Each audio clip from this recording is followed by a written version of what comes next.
Welcome to your Taylor Council Connection. My name is Daniel Seguin, and this is a recap of the May 28th, 2026 City Council meeting.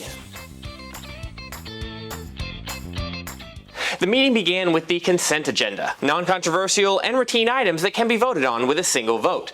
These items included a budget amendment approval for the Taylor Economic Development Corporation for increased engineering and consulting services and an incentive package for Meligen Labs, the monthly financial report, purchase of a new asphalt paver for $380,000, and approval of a task order with HDR for engineering, design, bidding, and construction oversight for improvements and repairs at the Mustang Creek wastewater treatment plant, totaling $2.24 million. The council then held two public hearings. The first was for a neighborhood plan for 7.8 acres at the northwest corner of Carlos Parker and Justin Lane, known as KMV Holdings. A neighborhood plan is the first required step to begin the development process on all properties over 2.5 acres.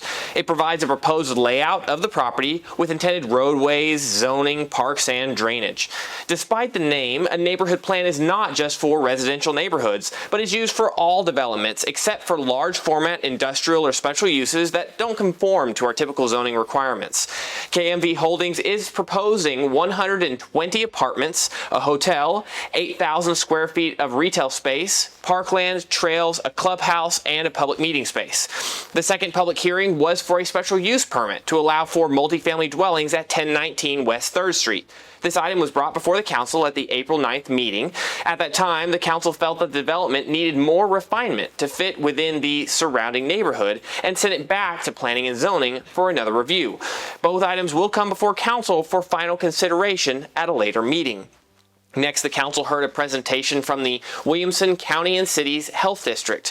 The district oversees county-wide initiatives for disease prevention, WIC services, emergency preparedness, mosquito monitoring and control, and food establishment permitting and inspection, and is partially funded by the City of Taylor.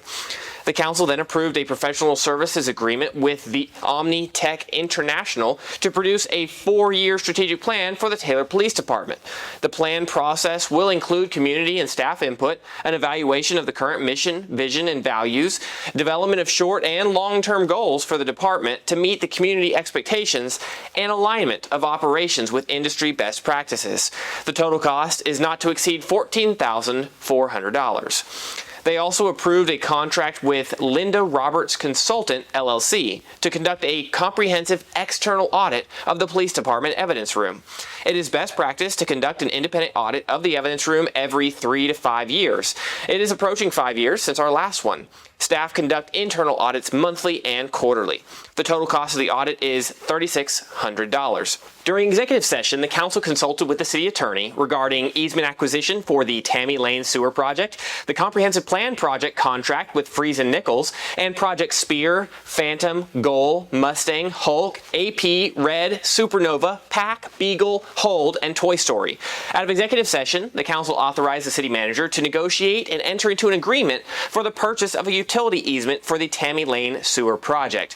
Thank you for tuning into your Council Connection. Don't forget to like the video and share your thoughts in the comments below, and we'll see you in the next one.